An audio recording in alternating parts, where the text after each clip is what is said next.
Hi friends, പുതിയൊരു ക്ലാസ്സിലേക്ക് ഏവർക്കും സ്വാഗതം. ഇന്നത്തെ സിലബസ് ക്ലാസ്സിൽ കേരളം സ്വാതന്ത്ര്യ സമരത്തിൽ കഴിഞ്ഞ ദിവസം പഠിച്ചതിൻ്റെ ബാക്കിയാണ് നമ്മൾ പഠിക്കാൻ പോകുന്നത്. നമ്മൾ ക്ലാസ് ആരംഭിക്കാം. നിയമലംഘന പ്രസ്ഥാനം ആരംഭിച്ചത് 1930 ഏപ്രിൽ 13-നാണ്. നിയമലംഘന പ്രസ്ഥാനം ആരംഭിച്ചത് 1930 ഏപ്രിൽ 13-നാണ്. കേരളത്തിലെ പ്രധാന ഉപ്പ് സത്യാഗ്രഹ കേന്ദ്രങ്ങൾ ഏതൊക്കെയാണ്? കണ്ണൂർ ജില്ലയിലെ പയ്യന്നൂരും കോഴിക്കോട് ജില്ലയിലെ ബേപ്പൂരും. നിയമലംഘന പ്രസ്ഥാനത്തിൻ്റെ ഭാഗമായിട്ടാണ് ഉപ്പ് സത്യാഗ്രഹം നടന്നത്. കേരളത്തിലെ പ്രധാന ഉപ്പ് സത്യാഗ്രഹ കേന്ദ്രങ്ങൾ കണ്ണൂർ ജില്ലയിലെ പയ്യന്നൂരും കോഴിക്കോട് ജില്ലയിലെ ബേപ്പൂരുമായിരുന്നു. രണ്ടാം ബർദോളി എന്നറിയപ്പെട്ട കേരളത്തിലെ ഉപ്പ് സത്യാഗ്രഹത്തിൻ്റെ പ്രധാന വേദി എവിടെയായിരുന്നു? പയ്യന്നൂർ. കണ്ണൂർ ജില്ലയിലെ പയ്യന്നൂരാണ് രണ്ടാം ബർദോളി എന്ന പേരിൽ അറിയപ്പെടുന്നത്. കേരളത്തിലെ ഉപ്പ് സത്യാഗ്രഹത്തിൻ്റെ പ്രധാന വേദിയും പയ്യന്നൂരായിരുന്നു. പയ്യന്നൂരിൽ ഉപ്പ് സത്യാഗ്രഹത്തിന് നേതൃത്വം നൽകിയ വ്യക്തി ആരാണ്? കെ കേളപ്പൻ. കേരള ഗാന്ധി എന്നറിയപ്പെടുന്ന കെ കേളപ്പൻ്റെ നേതൃത്വത്തിലാണ് പയ്യന്നൂരിൽ ഉപ്പ് സത്യാഗ്രഹം നടന്നത്. പാലക്കാട് നിന്നുള്ള ഉപ്പ് സത്യാഗ്രഹത്തിന് നേതൃത്വം നൽകിയത് TR കൃഷ്ണസ്വാമി അയ്യറാണ്. പാലക്കാട് നിന്നുള്ള ഉപ്പ് സത്യാഗ്രഹത്തിന് നേതൃത്വം നൽകിയതാരാണ്? TR കൃഷ്ണസ്വാമി അയ്യർ. കേരളത്തിലെ ഉപ്പ് സത്യാഗ്രഹത്തിൻ്റെ മാർച്ചിങ് സോങ് എന്തായിരുന്നു? വരിക വരിക സഹചരെ എന്ന ഗാനമാണ്. അംശി നാരായണപിള്ള രചിച്ച വരിക വരിക സഹചരെ എന്ന ഗാനമാണ് കേരളത്തിലെ ഉപ്പ് സത്യാഗ്രഹത്തിൻ്റെ മാർച്ചിങ് ഗാനം. കേരളത്തിൽ ഉപ്പ് സത്യാഗ്രഹത്തിൽ കെ കേളപ്പനോടൊപ്പം പങ്കെടുത്തവരുടെ എണ്ണം എത്രയാണ്? 32.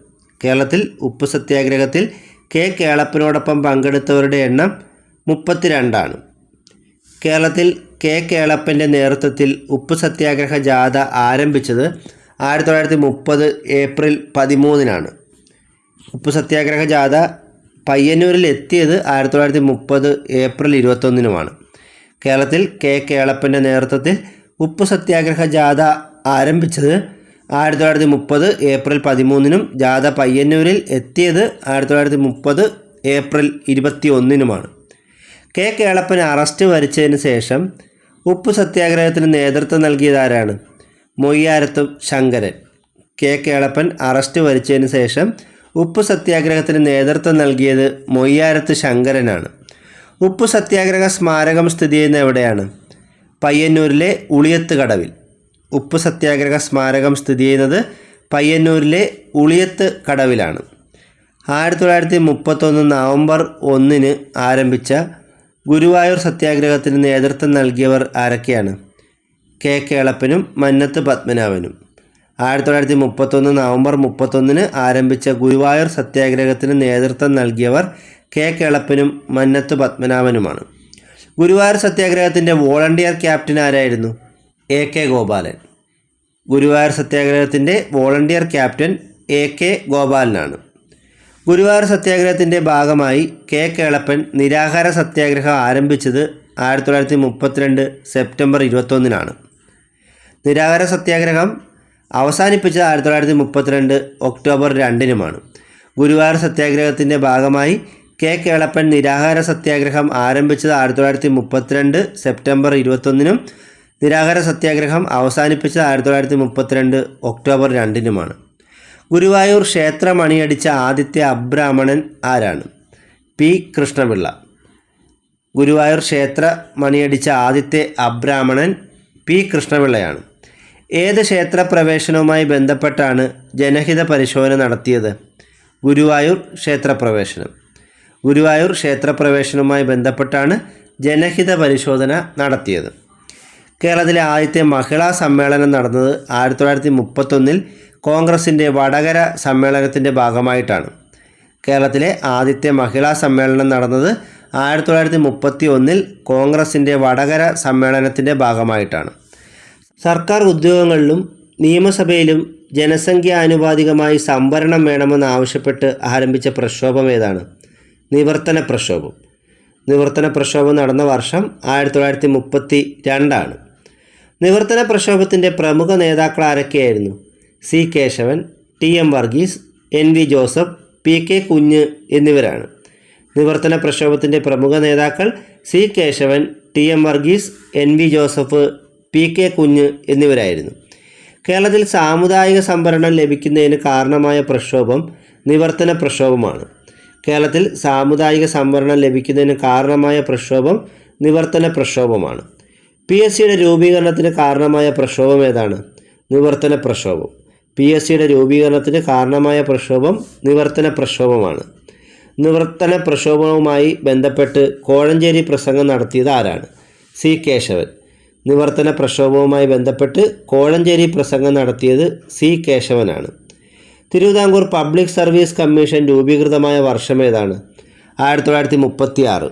തിരുവിതാംകൂർ പബ്ലിക് സർവീസ് കമ്മീഷൻ രൂപീകൃതമായത് 1936 എന്നാൽ കേരള പബ്ലിക് സർവീസ് കമ്മീഷൻ ആയത് 1956. Thiruvithamkoor public service commission Kerala public service commission ആയത് 1956.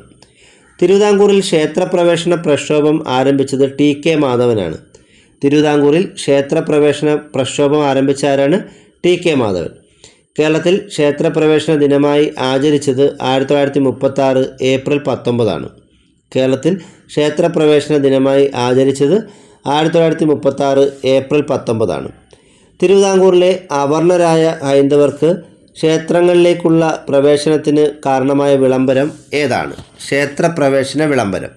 ക്ഷേത്രപ്രവേശന വിളംബരം പുറപ്പെടുവിച്ചത് ആരാണ്? ശ്രീ ചിത്ര തിരുനാളാണ്. 1936 നവംബർ 12 ശ്രീ ചിത്ര തിരുനാൾ ക്ഷേത്രപ്രവേശന വിളംബരം പുറപ്പെടുവിച്ചത്. 1936 നവംബർ 12. ക്ഷേത്രപ്രവേശന വിളംബരം പുറപ്പെടുവിക്കാൻ ശ്രീ ചിത്ര തിരുനാളിനെ പ്രേരിപ്പിച്ച ദിവാൻ ആരാണ്? Sir CP Ramaswami Iyer. ക്ഷേത്രപ്രവേശന വിളംബരം പുറപ്പെടുവിക്കാൻ ശ്രീ ചിത്ര തിരുനാളിനെ പ്രേരിപ്പിച്ച ദിവാൻ സർ CP രാമസ്വാമി അയ്യറാണ്. ആധുനിക തിരുവിതാംകൂറിൻ്റെ മാഗ്ന കാർട്ട, കേരളത്തിൻ്റെ മാഗ്ന കാർട്ട എന്നിങ്ങനെ അറിയപ്പെടുന്നത് എന്താണ്? ക്ഷേത്രപ്രവേശന വിളംബരമാണ്. ആധുനിക തിരുവിതാംകൂറിൻ്റെ മാഗ്ന കാർട്ട, കേരളത്തിൻ്റെ മാഗ്ന കാർട്ട എന്നിങ്ങനെ അറിയപ്പെടുന്നത് ക്ഷേത്രപ്രവേശന വിളംബരമാണ്. ആധുനിക കാലത്തെ മഹാത്ഭുതം എന്ന് ഗാന്ധിജി വിശേഷിപ്പിച്ചത് ക്ഷേത്രപ്രവേശന വിളംബരത്തെയാണ്. ആധുനിക കാലത്തെ മഹാത്ഭുതം എന്ന് ഗാന്ധിജി വിശേഷിപ്പിച്ചത് ക്ഷേത്രപ്രവേശന വിളംബരത്തെയാണ്.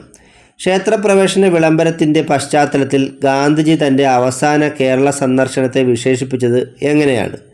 ഒരു തീർത്ഥാടനം. ക്ഷേത്രപ്രവേശന വിളംബരത്തിൻ്റെ പശ്ചാത്തലത്തിൽ ഗാന്ധിജി തൻ്റെ അവസാന കേരള സന്ദർശനത്തെ വിശേഷിപ്പിച്ചത് ഒരു തീർത്ഥാടനം എന്നാണ്. മലബാർ ക്ഷേത്രപ്രവേശന വിളംബരം നടന്നത് 1947 ജൂൺ 2. മലബാർ ക്ഷേത്രപ്രവേശന വിളംബരം നടന്നത് 1947 ജൂൺ 2. കൊച്ചിയിൽ ക്ഷേത്രപ്രവേശന വിളംബരം നടന്നത് 1947 ഡിസംബർ 20. കൊച്ചിയിൽ ക്ഷേത്രപ്രവേശന വിളംബരം നടന്നത് 1947 ഡിസംബർ 20. തൃശ്ശൂരിൽ വൈദ്യുതി പ്രക്ഷോഭം നടന്ന വർഷം 1936. തൃശ്ശൂരിൽ വൈദ്യുതി പ്രക്ഷോഭം നടന്ന വർഷം 1936. കേരളത്തിലെ ജനകീയ സമരങ്ങളിലേക്ക് ക്രിസ്ത്യാനികൾ പങ്കെടുക്കാൻ തുടങ്ങിയ സമരം വൈദ്യുതി പ്രക്ഷോഭമാണ്. കേരളത്തിലെ ജനകീയ സമരങ്ങളിലേക്ക് ക്രിസ്ത്യാനികൾ പങ്കെടുക്കാൻ തുടങ്ങിയ സമരം വൈദ്യുതി പ്രക്ഷോഭത്തോടു കൂടിയാണ്. കേരള കോൺഗ്രസ് സോഷ്യലിസ്റ്റ് പാർട്ടി രൂപീകൃതമായ വർഷം 1934. കേരള കോൺഗ്രസ് സോഷ്യലിസ്റ്റ് പാർട്ടി രൂപീകൃതമായ വർഷം 1934. കേരളത്തിൽ കമ്മ്യൂണിസ്റ്റ് പാർട്ടി നിലവിൽ വന്നത് 1940 ജനുവരി 26. കേരളത്തിൽ കമ്മ്യൂണിസ്റ്റ് പാർട്ടി നിലവിൽ വന്നത് 1940 ജനുവരി 26. കേരളത്തിൽ കമ്മ്യൂണിസ്റ്റ് പാർട്ടി രൂപീകരിക്കാൻ തീരുമാനിച്ച സമ്മേളനം ഏതാണ്? 1939 പിണറായി സമ്മേളനം. കേരളത്തിൽ കമ്മ്യൂണിസ്റ്റ് പാർട്ടി രൂപീകരിക്കാൻ തീരുമാനിച്ച സമ്മേളനം 1939 പിണറായി സമ്മേളനമാണ്. തിരുവിതാംകൂറിലെ കമ്മ്യൂണിസ്റ്റ് പാർട്ടിയുടെ മുൻഗാമി എന്നറിയപ്പെടുന്ന സംഘടന ഏതാണ്? Youth league. തിരുവിതാംകൂറിലെ കമ്മ്യൂണിസ്റ്റ് പാർട്ടിയുടെ മുൻഗാമി എന്നറിയപ്പെടുന്ന സംഘടന യൂത്ത് ലീഗാണ്. ജനാധിപത്യം സ്ഥാപിക്കുന്നതിന് വേണ്ടി തിരുവിതാംകൂറിലും കൊച്ചിയിലും നടന്ന പ്രക്ഷോഭങ്ങൾ അറിയപ്പെടുന്നത് ഉത്തരവാദ ഭരണ പ്രക്ഷോഭം എന്നാണ്. ജനാധിപത്യം സ്ഥാപിക്കുന്നതിന് വേണ്ടി തിരുവിതാംകൂറിലും കൊച്ചിയിലും നടന്ന പ്രക്ഷോഭങ്ങളാണ് ഉത്തരവാദ ഭരണ പ്രക്ഷോഭം. ഉത്തരവാദ ഭരണ പ്രക്ഷോഭം നടന്ന വർഷം 1938. തിരുവിതാംകൂറിൽ ഉത്തരവാദ ഭരണ പ്രക്ഷോഭം നയിച്ച സംഘടന ഏതാണ്?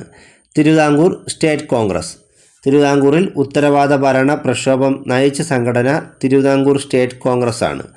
ഉത്തരവാദ ഭരണ പ്രക്ഷോഭത്തിൻ്റെ ഭാഗമായി രാജധാനി മാർച്ച് നയിച്ചത് ആരാണ്? അക്കമ്മ ചെറിയാൻ.